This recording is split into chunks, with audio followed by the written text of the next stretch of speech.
Most people are told to follow the 4% rule in retirement, but this strategy is costing retirees money because there are other strategies out there that let you safely spend 30% to 40% more per year or retire a few years earlier. So why don't more people use them? Because the 4% rule is simple, easy to explain, and widely accepted. But simple doesn't always mean optimal. What I'm going to share with you today are several additional withdrawal strategies that allow you to spend beyond the traditional 4% so you can take better advantage of your savings. I'm Josh Palmer, Certified Financial Planner and Director of Financial Planning with the Noble Group. These strategies come from a Morningstar report called The State of Retirement Income. I've been around retirement planning for a long time, over 25 years as a financial advisor, and this is genuinely one of the most useful pieces of research I've seen on this topic. They analyze a variety of withdrawal strategies, and we're going to focus on 5 of them today. So let's start with the most important chart in this entire report. On the vertical axis, you're looking at how much a retiree can pull from their portfolio each year without eventually running out of money.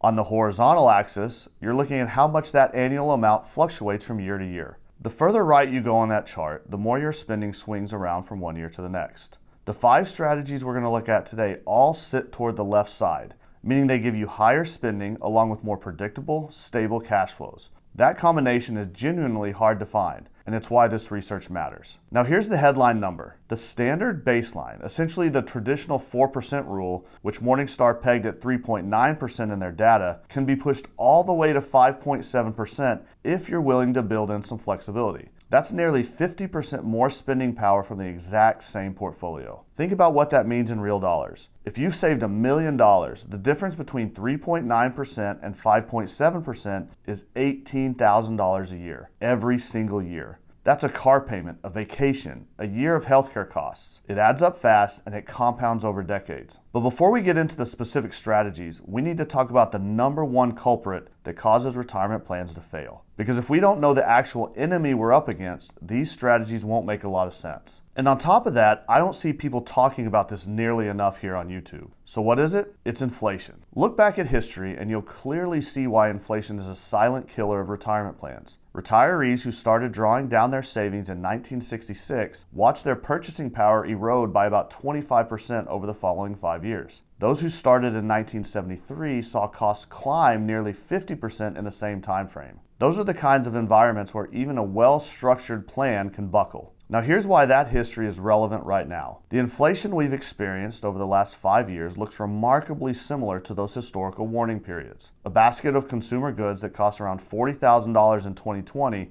is running close to $50,000 today. That's a 25% increase. If you're planning for retirement and you're not building inflation management into your withdrawal strategy, you're already behind. Now there's another equally important takeaway from this Morningstar research that I think a lot of retirees misunderstand. Most people assume that the only way to support higher retirement income is to take dramatically more stock market risk. In other words, if you want to spend more in retirement, you need an ultra-aggressive portfolio loaded with stocks. But interestingly, that's not what the research showed at all. In fact, some of the portfolios producing the strongest retirement outcomes weren't the portfolios taking the most stock market risk. Morningstar found that portfolios with roughly 30 to 70% in equities often created the best balance between sustainable income, long-term growth potential, and high probability of retirement success. That surprises a lot of people because during our working years, we're taught that more stocks generally mean higher long-term returns. And over very long periods of time, that's often true. But retirement changes the equation because you're no longer just growing money. You're also taking withdrawals from the portfolio while markets are moving up and down at the same time.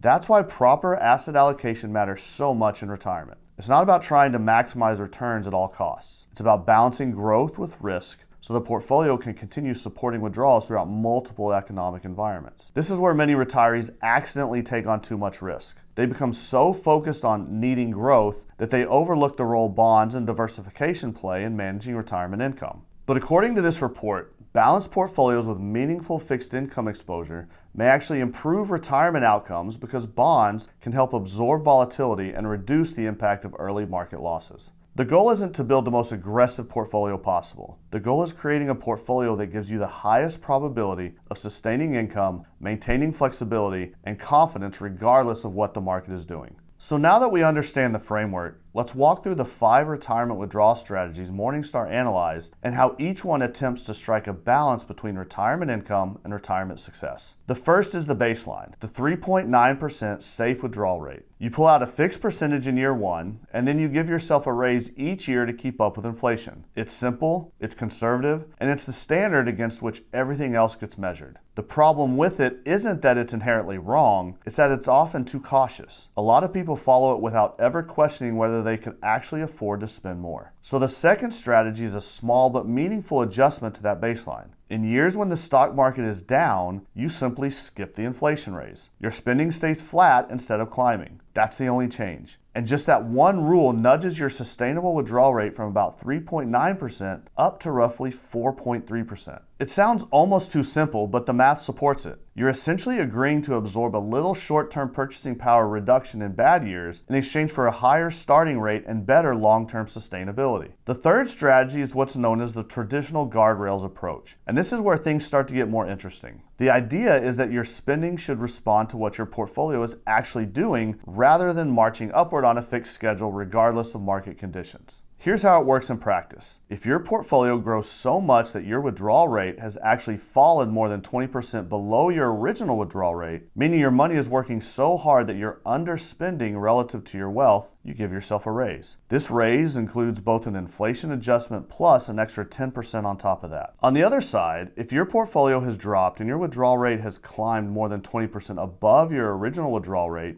you cut your spending by 10%. The guardrails method does deliver a higher average withdrawal rate at 5.2%, but it also comes with more variability in your year-to-year budget. Some people are completely fine with that. Others find it stressful not knowing exactly what they'll have to spend next year. That's a personal decision, and it's worth thinking through honestly before you commit to it. The fourth strategy is the one I find most compelling from a real-world standpoint, and it's based on something researchers call the retirement spending smile. The idea is that instead of assuming you'll spend the same inflation-adjusted amount every single year for 30 years, you model your spending the way people actually spend in retirement. You start out higher, travel, experiences, staying active, doing all the things you postponed during your working years. Then your spending gradually drifts down as you settle into a slower pace. Eventually, toward the end of retirement, healthcare costs push spending back up. That's the smile shape. But here's what large-scale studies of actual retirees, including JP Morgan research covering thousands of households, have consistently found. When you aggregate everything together, inflation-adjusted spending tends to decline steadily over time.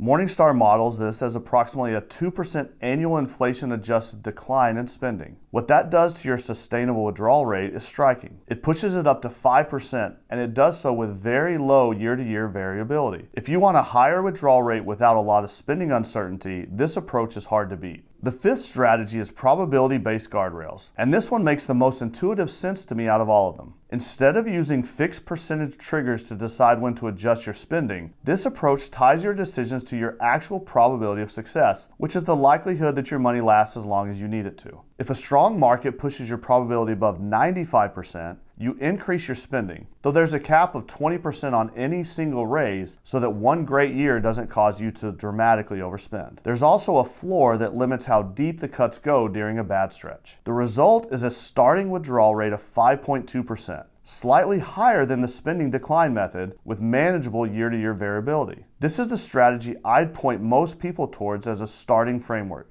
especially if you're working with good planning software that can calculate your probability of success in real time. When you step back and look at all of these strategies side by side, here's what the big picture tells us. The standard 4% rule is a reasonable starting point, but it's not the ceiling. Depending on your flexibility and your comfort with variability, you may be able to sustain a withdrawal rate anywhere from 4.3% to 5.2% with the 5 strategies we talked about. And if you're willing to take on even more variability in your spending, you could potentially push that withdrawal rate all the way up to 5.7%. The difference between 4% and 5% on $1 million portfolio is $10,000. The difference between 4% and 5.7% is $17,000 a year. Over a 20 or 30-year retirement, that compounds into a life that looks completely different. It also means you may be able to retire 2, 3, or even 4 years earlier than you thought and still spend the same amount or more than someone rigidly following the 4% rule. None of this runs on autopilot though. These strategies require you to reassess regularly. stay engaged with your portfolio, and be willing to make adjustments when conditions change. That's why working with a financial advisor or using solid retirement planning software matters more than most people realize. We use a tool called Wealth Vision for this.